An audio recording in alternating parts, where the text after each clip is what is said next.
Mais on va commencer cet épisode-là avec un classique. Un Qui le fait mieux? Qui le fait mieux? Qui le fait mieux? Qui le fait mieux? Qui le fait mieux, yes. Et cette semaine, à qui le fait mieux? Je me suis inspiré un peu de ce qui s'est passé avec les sommeliers. Fait que dans la lutte, les meilleures séparations d'équipes pour le bien de tout le monde dans sa carrière solo, c'est quelle équipe se sont le mieux séparées. Le meilleur après. Exact, le meilleur après. Puis là, j'ai choisi également des équipes qu'on a vu commencer en équipe. Donc, tu sais, c'est pas comme, mettons, Big Show et Jericho qui ont été formés dans le milieu de leur carrière, puis qu'évidemment, leur carrière a bien été après en solo parce qu'il y en avait déjà une. Mais c'est vraiment des gens qui sont arrivés sous les projecteurs en équipe et qui par la suite sont séparés. Fait que j'ai 3 choix pour toi, Ellie. Good. Tout d'abord, on a The Shield avec, là, c'est plus qu'une équipe, un petit clan. Fait qu'on a Roman Reigns, Dean Ambrose et Seth Rollins. Ensuite, on a Edge et Christian qui sont arrivés dans le Brood, l'espèce de truc un peu vampire. Par la suite, ils sont juste devenus Edge et Christian. Et au début des années 2000, se sont séparés pour devenir qui ils étaient maintenant en solo. Et finalement, peut-être, j'essaie de penser à ceux que j'ai vus, tu sais, parce qu'évidemment, il y en a des plus lointains. Mais de ceux que j'ai vus, on a #DIY. Donc, Johnny Gargano, Tommaso Ciampa. Une séparation qui s'est faite plus à NXT, mais qui a comme vraiment propulsé les deux dans des rôles solo pour les 2 années qui ont suivi. Après leur run d'équipe, ils ont eu vraiment 2 runs solo. Donc, qui, entre The Shield, Edge et Christian et DIY, tu trouves qu'il l'a mieux fait, cette séparation-là, pour le bien de tout le monde après? C'est 3 très bons choix, mais écoute, c'est difficile d'y aller avec quelqu'un d'autre que le Shield, parce que le Shield tellement une grosse faction qui a duré 1 an et demi à peu près, mais la manière que les 3 ont été propulsés à leur manière très, très différente, calquée sur un modèle très différent de lutteur. Moi, je vois pas comment je peux aller contre le Shield là-dessus. Vraiment, là, 3 carrières brillantes, 3 champions du monde. Ah oui, puis même... encore dans le futur. Là, ah oui, puis qui dominent même 2 compagnies, là, je te dis. Ils sont dans leur prime encore, les 3. Là, donc, non. Faudrait que... avec The Shield. Ouais, ben, je pense que c'est un excellent choix. Puis je pense que ça va être mon choix également. Tu sais, The Shield, je pense qu'il n'y a jamais rien eu qui a été... Puis on se souvient aussi de l'arrivée du Shield qui avait quand même un gros impact. C'était... Si tu suivais pas les indies ni le produit à NXT, t'avais pour vrai aucune idée de qui c'était ces 3 personnes-là. Roman Reigns n'avait pas tant rapport. C'est vraiment le petit maillon faible, si on veut, à cette équipe-là, ce qui est un peu bizarre à dire maintenant, aujourd'hui. Là. Mais à cette époque-là, Seth Rollins avait une grosse réputation sur les indies en tant que Monsieur Black, puis même chose pour Dean Ambrose avec John Moxley. Donc, puis on a greffé ça, quelqu'un qu'on voyait beaucoup de potentiel, puis ça s'est avéré, énormément de potentiel.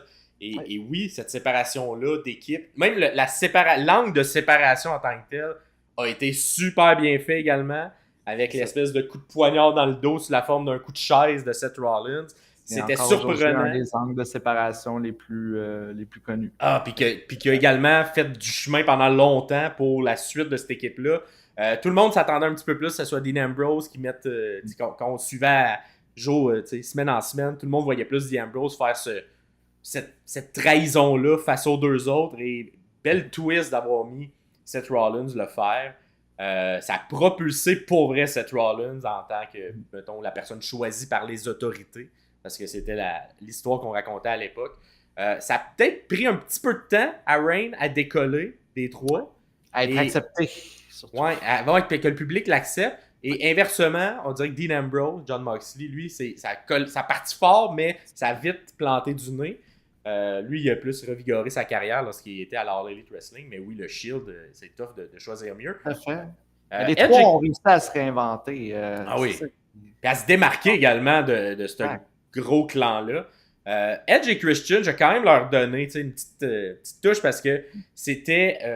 on les amenait comme des frères, là, un peu au même niveau que les Hardys, tout ça, lorsqu'ils sont arrivés. C'était 2 très grands amis, mais c'était pas des frères. Et cette séparation-là, avec un concerto de Christian sur Edge après que Edge ait remporté, je pense que c'était écoute, King of the Ring ou en tout cas un tournoi quelconque. Là. Puis cette jalousie-là qui est venue envahir Christian. Certains diront que ça a pris plus de temps à Christian avant de s'établir. Moi, je suis pas vraiment d'accord parce que je suivais le produit de la TNA et il a été un champion du monde poids lourd ultra efficace à la TNA pendant ces années qui étaient un peu à l'extérieur du spotlight de la WWE. Edge, lui, ça l'a propulsé dès le départ là, vers les hautes sphères. Je pense qu'il a quand même été chanceux parce qu'on a eu beaucoup de blessures back-à-back à la WWE puis on manquait de méchants à qui donner la ceinture. Fait que Edge est tombé un peu avec OK, ben c'est toi qui seras le méchant des John Cena et tout. Puis le personnage avec la mallette du Money in the Bank, l'opportuniste, tout ça, ça a bien collé à Edge.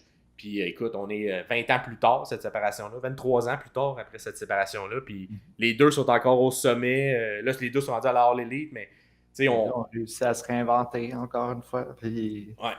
Fait que, écoute, DIY, là, faut peut-être choisir le produit de la NXT, là, mais c'était toute une histoire que... Mais là, DIY, vu qu'ils sont revenus en équipe, ils vont peut-être avoir une chance de se repropulser encore mieux quand ils vont se séparer, parce que inévitablement, ils vont se séparer. Ben, on commence à mettre les graines, j'ai l'impression, de Ciampa qui commence à être tanné. Fait que j'ai hâte de voir si ça va être aussi un gros impact que ça a eu à NXT, parce que ça a vraiment été l'histoire qui tourne, que tout NXT tourne autour de cette histoire-là. Mais il semble qu'ils ont même eu le main event où il n'y avait même pas de ceinture en jeu, c'était juste l'espèce de rivalité entre les deux. Et à l'époque, Ciampa rentrait pas de chanson aussi. Là. J'étais à ce NXT-là, ce takeover-là, où on faisait juste huer pendant qu'il rentre tout le long. Là. L'effet était incroyable. Donc, dites-moi, vous, qui, entre les trois, vous trouvez qui a fait la meilleure séparation pour le bien des deux lutteurs par la suite en solo? Si jamais il y a d'autres noms qu'on n'a pas mis ou qui sont un peu plus vieux que ceux que moi j'ai vus, ben, vous pouvez nous le dire aussi en commentaire quelle séparation a le mieux servi les deux personnes qui étaient dans l'équipe par la suite. On veut pas un effet Marty Jannetty et Shawn Michaels. On veut vraiment les deux, ça leur a servi à être meilleurs. Donc, vous pouvez nous répondre dans les commentaires. Abonne-toi, oh, abonne-toi. Les sommeliers, c'est l'endroit pour la lutte et ses moments forts. 2 fois semaine, c'est notre accord.